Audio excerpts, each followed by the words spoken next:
Hello, welcome back to Intro to Programming. This is lesson 5. All right, let's jump right into it. All right, so you can see that we're importing a library here at the beginning. It's the random library. I'm going to go ahead and uncomment that so we can have access to it later in the program. All right, let's talk about indentation. So Python uses indentation to determine a block of code. If you don't indent, Python will give you an error.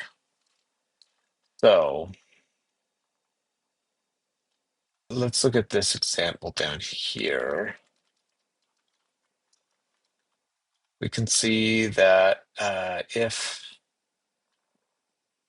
x is greater than 5, we'll take a look at that in a second. But I want you to pay attention to these blocks of code, these lines of code underneath that are indented. This is Python's way of saying if you want a specific set of code to run after a particular action, you want to indent it. If you didn't do that and you ran it, you would get an error. Yep, it says it expected an indented block, and we didn't give that to them. So let's see here. And undo that again. Okay.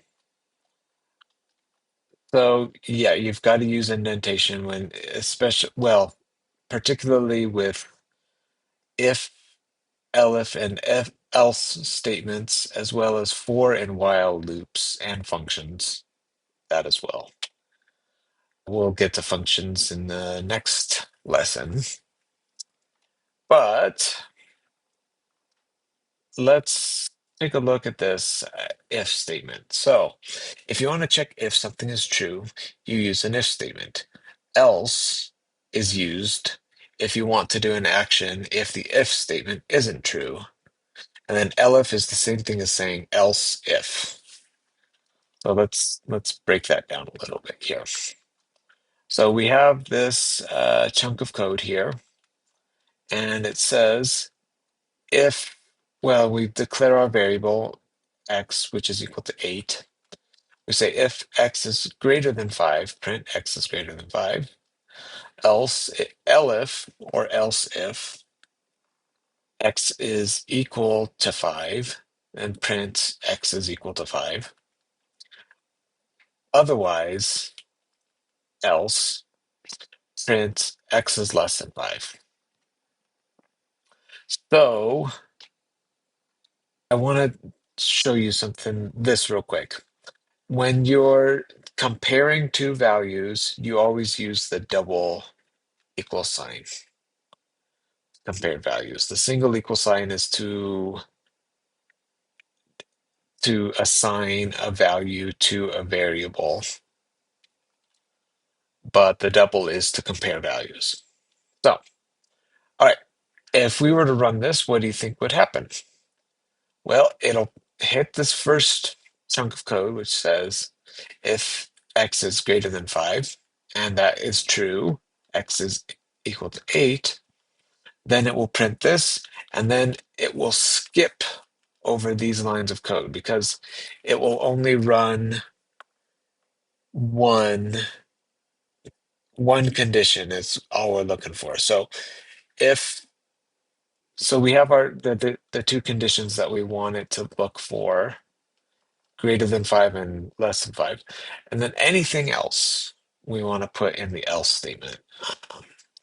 So let's go ahead and run this. Let's say our value is 3, and it says x is less than 5.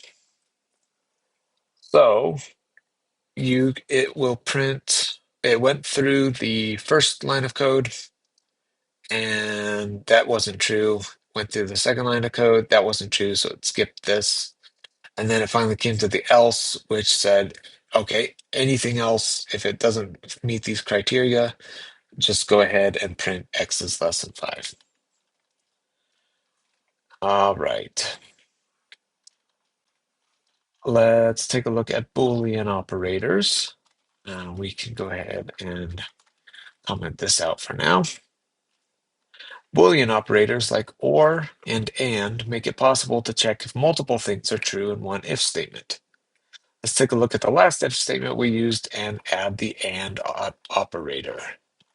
Okay, so if we do another if statement, we can say if x is greater than 5 and x is less than 10, we can give it a specific action. Print x is greater than 5 and less than 10. So let's go ahead and run it. Yep, x is greater than 5 and less than 10. Okay, that's pretty self-explanatory. And then I don't think we need this right here. Okay, so let's take a look at another example. We've got a list here with some drinks in it. And this if statement says, if coffee is in drinks, print yay, else print how sad.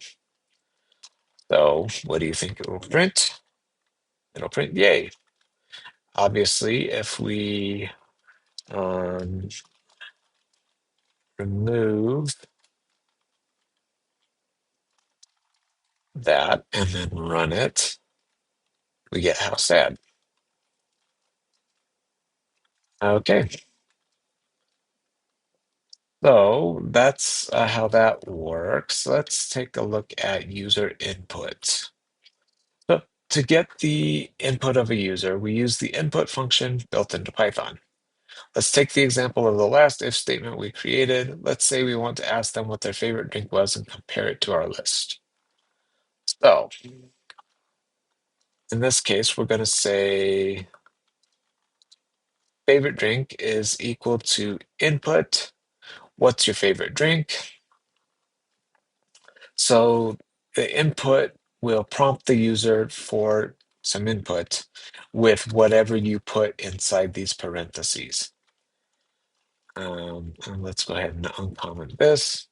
If favorite drink is in drinks, print yay, else print how sad. Okay, so let's try that. What is your favorite drink? Down here, let's say a latte. And it'll say how sad. But if we run this again and say coffee, it'll say yay because coffee is in the list. And it's just comparing the value that the user put in the input and stored in this variable to our list.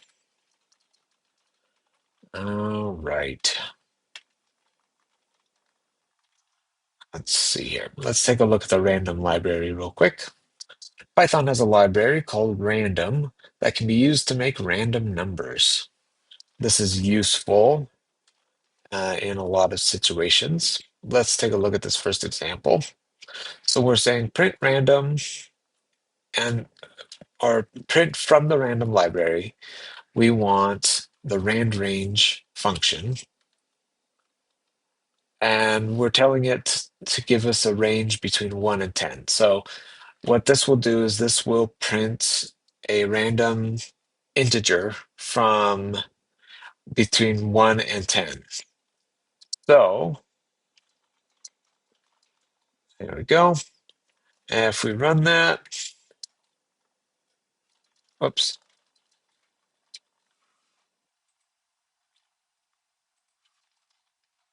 there we go. We get 6, 3, 6, 9. All right, so that's how rand range works. It just prints. We could say 100 here, and it'll print a value between 1 and 100. Let's take a look here at this last example here. All right, so we have another list called food, and we've got some items in it. And then we want this to say what we do here is it says print random dot choice, and then we're giving it a list of things that it can choose from. Okay, it looks like I accidentally deleted a parenthesis. We're good to go now. All right, so now we're saying we have our list of food, and we want to say print random choice, and then we're telling it what the choices are. So we're giving it a list of choices. And so if we do that, it prints a random item from the list. All right, so that's random. And let's take a look at the assignment for this week. We're going to start a project that we'll be working on over the next few lessons. So this is rock, paper, scissors. So you're going to create a program that plays rock, paper, scissors with the user. You're going to you want to create a list of 3 options, rock, paper, and scissors, and use random.choice to randomly choose one of the options. Then use if statements to compare the user's choice to the computer's choice and determine the winner. All right, so some things you'll need. You'll need the random library. You'll need to use the input function to get the user's choice. And you'll need to use the print command to show what is going on with your program. Those are all very important. So yeah, that's going to be it. Go ahead and create that in the same file here. You can just start by importing random and then do your code. So there we go. And I guess that's it for the project. So now let's take a look at the exercise from the last lesson. And that was lesson 4. All right. So what you were supposed to do is create a list of your favorite movies and print it to the console. And make sure it has at least 5 elements. Then print the list to the console. Okay. So it should be something like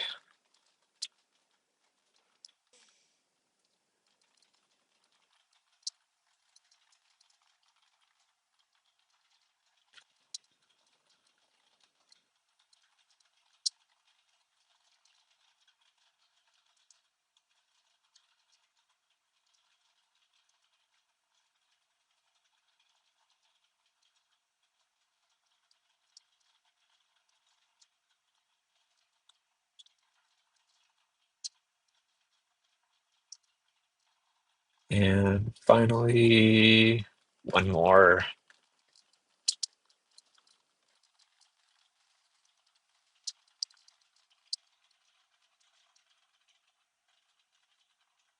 All right, and then we want to print that to console. Oops. Why is that not? There we go. And run it. And there we go. We get our movies printed to the console. All right, so that should about do it for this lesson. If you ran into any issues, please be sure to let me know and we'll resolve those. But go ahead and update this to your Git repo, and I will take a look at it. All right, that's going to do it for this lesson. I'll see you in the next one. Bye now.